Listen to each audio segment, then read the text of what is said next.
Hello, welcome to the program. Tonight, our biggest bank accused of incompetence, corruption and deliberately setting out to ruin lives and businesses. That special report coming up.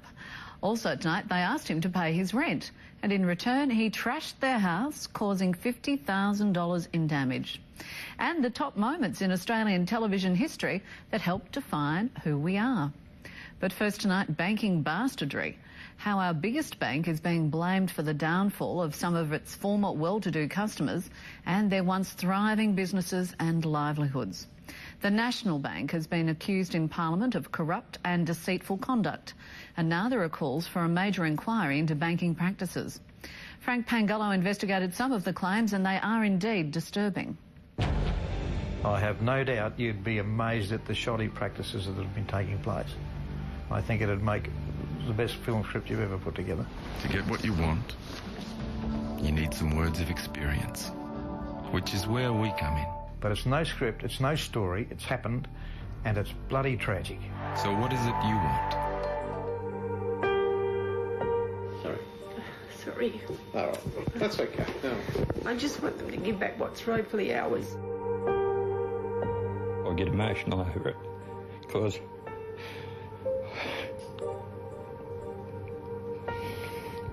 we had such a good rapport with our parents. They left us off. I don't believe I'm doing this. Take a drink, Al. Go on. In my case, that acted like real bastards. Corporate icons don't come any bigger than the NAB, a business worth $50 billion. And for that reason, it wields enormous power and influence. So what is it you want? Right now, it's in the midst of reinventing itself through a massive campaign costing millions of dollars. Why? Well, part of the answer may lie in this frank admission by its new CEO, Ahmed Fahour. An organisation that lost touch with its customers, lost touch with what matters, lost touch with the key things that drive the business, and that's the customers and looking after their staff. We became an arrogant organisation and we developed a culture that was very inwardly focused rather than outwardly focused.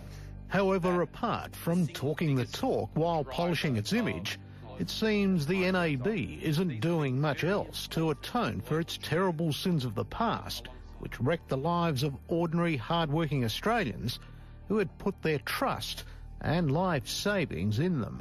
The NAB appears to be on the top of the list of bank bastardry in terms of anecdotal evidence, and that's, well, and even if you look through litigation in the courts. Associate Professor Evan Jones, an economist at Sydney University, has documented cases where the NAB stands accused in court and in Parliament of acting unconscionably, unethically and corruptly.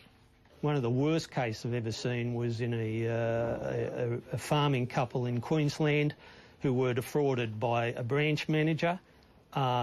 Disgraceful behaviour. Ultimately, head office came in support of that branch manager, and that couple were bankrupted and now live in poverty. Tonight, we'll detail other cases where the bank has sent former valued and independently wealthy customers to the wall, leaving them penniless and dependent on welfare, but still fighting for some justice. It's just a disaster. What's happened is just so wrong, and it needs to be set right. I am not going to go away, and there's a lot of other people that are not going to go away. The bank made a mistake, but I'll cop it. Their stories will shake your confidence in the fairness of our court system, with extremely serious allegations about the bank's practices and conduct, leading Evan Jones to lament, well, getting justice is near impossible. Refusal to discover the full range of important documents is a fundamental cause of the inability to get justice. And those who preside over the courts do not press the banks on this matter. Our life for the last 6 years have been a complete trauma. And the winner in our category of manufacturing in the 1993 Ethnic Business Awards from Wide Bay Brickworks, Sante Troiani. Sante Troiani wasn't an NAB customer when he collected the bank's Major Ethnic Business Award in 1993. Life couldn't have been any better then for the uneducated Italian immigrant made good. His brick business was booming and he was worth more than $100 million. Harry, I don't know what to say. I cannot believe it. This was the sweetener the bank needed to win him over, and it worked. It was the biggest mistake of our life, going to National Bank. The NAB gave him vast sums of credit, but within 6 years the bank took him to the cleaners, convincing Queensland's Chief Justice Paul de Jersey that Mr Troiani had defaulted on his loans and breached his terms, much hinging on evidence that wasn't tested, according to Cole Walker, who's helping the Troianis. You have evidence accepted on affidavit without proof. You have levels of debt or alleged debt accepted, again, without verification and proof. You've just got to ask yourself, what does the onus of proof mean anymore, and what does faith in our system mean anymore? The company, which had been valued at $80 million, was soon sold off by receivers for less than $4 million. Then the bank bankrupted Santi and his wife Rita. I'll never be able to fix the pain, but we need compensation and the return of some of the properties. On the face of it, it looked like a straightforward case of a heavily mortgaged business hitting a rough patch and unable to meet its obligations to its bank. But enter John Salmon, a retired NAB manager turned investigator with a disturbing conspiracy theory that's been raised in Parliament. The bank put a specially devised stinging operation into play so that in due course Mr Troiani, as managing director, would lose his company. It would either be sold or the bank would appoint receivers and managers, and it would be, sold that, in that particular manner. Set up to fail, basically. Set up to fail, basically, that is correct. The motive? Well, the Troianis claim it may have had something to do with pressure from the bank to sell out to their business rival, Boral, a big customer of the NAB, an assertion rejected by the bank and Boral. We have a customer of the bank who went to the bank with all good intentions, but unbeknownst to him, as soon as he contacted the National, there was an element of distrust. However, what's more intriguing is the paper trail since pieced together by John Salmon, using some documents that weren't made available by the bank during the court process. Had they been seen, they would have presented a different picture of the state of Mr Troiani's business than the insolvent one which emerged. Well, the Troiani situation is the most tragic that I've seen in 18 years of investigating case histories of banking malpractice. According to John Salmon, here's what happened. The bank had stopped Mr Troiani's $7.5 million interest-only line of credit facility for 3 years without even telling him. They also didn't tell him they'd converted it to a principal and interest bill during this time. And more alarming still, the bank set up a secret second account, known as a shadow ledger, where they siphoned off large amounts of money. Not only was it a secret account, but when the bank was forced to issue a statement for the shadow ledger, it was issued on a plain piece of paper. The bank wouldn't even put their letterhead name on them. Why not? Well, because they were engaged in deceitful process. Queensland MP Chris Foley has tabled hundreds of documents containing John Salmon's serious allegations of corrupt and deceitful conduct. Mr Foley and Cole Walker are determined to see justice prevail for the Troiani. There is a perceived bias, there's perceived corruption, there's perceived collusion, all sorts of issues. And I'm delighted to take any questions that you may have. There's now a group of aggrieved customers of the National Bank who have asked me to approach you and find out whether you will hold good Mr Stewart's promise to address those complaints. Incredibly, Ahmed Fahour hadn't heard of the Troianis or their allegations when we met up with him. The bank maintains it's done nothing wrong and points to its court victories. But he did promise to look at the evidence put together by John Salmon. Okay. We are not out of the woods, and we're not declaring victory. We're certainly not anywhere near, for the whole organisation across this country, where we want to be. In the meantime, millionaires come paupers, Sante and Rita Troiani, live in a rented house and get by on a pension and selling flowers from a small plot of dirt they lease in Bundaberg. It's our life's work that they've taken and stolen from us, and we want it back.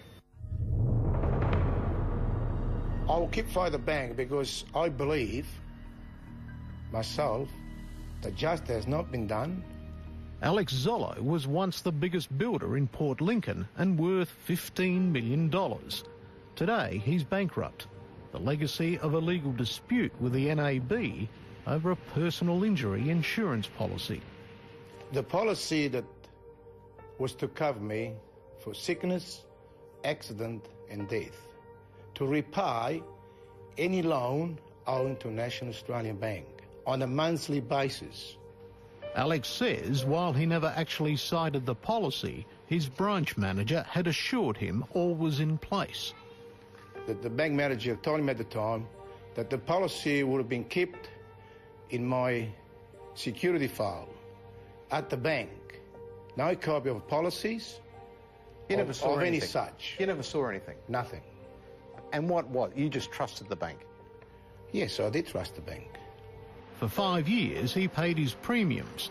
Then when he was hurt and unable to work, he tried to lodge a claim, only to be told there was no policy at all.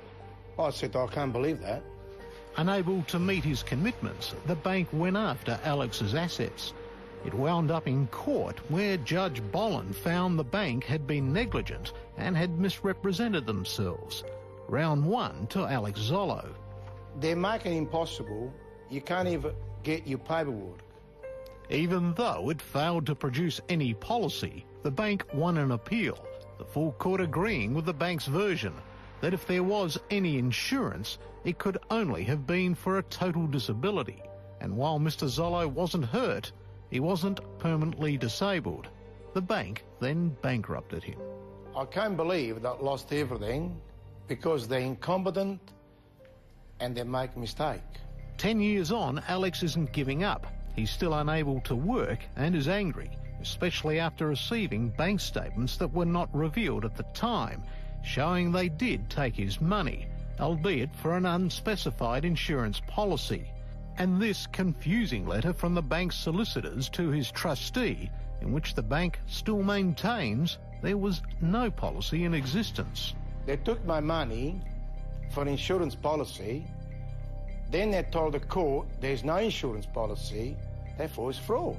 Once he's discharged from bankruptcy later this year, Alex says he'll file criminal charges against the bank, based on the new documents he's uncovered. National Australia Bank, yes, have destroyed my family, destroyed myself, and has taken, a lot of health away, and of course we just got to keep fighting. The behaviour of the bank is quite atrocious. It really is. That's all been documented over the years.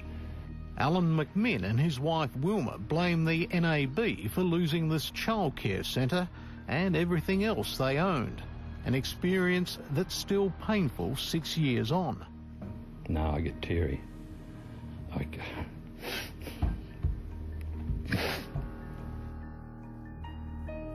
The centre was booming when the McMinns were given the go-ahead by the bank to expand their facilities to accommodate babies. But suddenly the NAB ordered work to stop because of bank management issues. In this time, we had something like 17 managers over our file in one period of less than 1 year. The McMinns say by the time the mess was sorted out and the extensions were finished, they'd lost a lot of business and fell into arrears. They are totally arrogant. They're absolutely arrogant, and I don't understand why they do that. The centre was valued at $2 million when it was put on the market. On the very day the McMinns received an offer for $1.8 million, the bank called in receivers. But when news got out,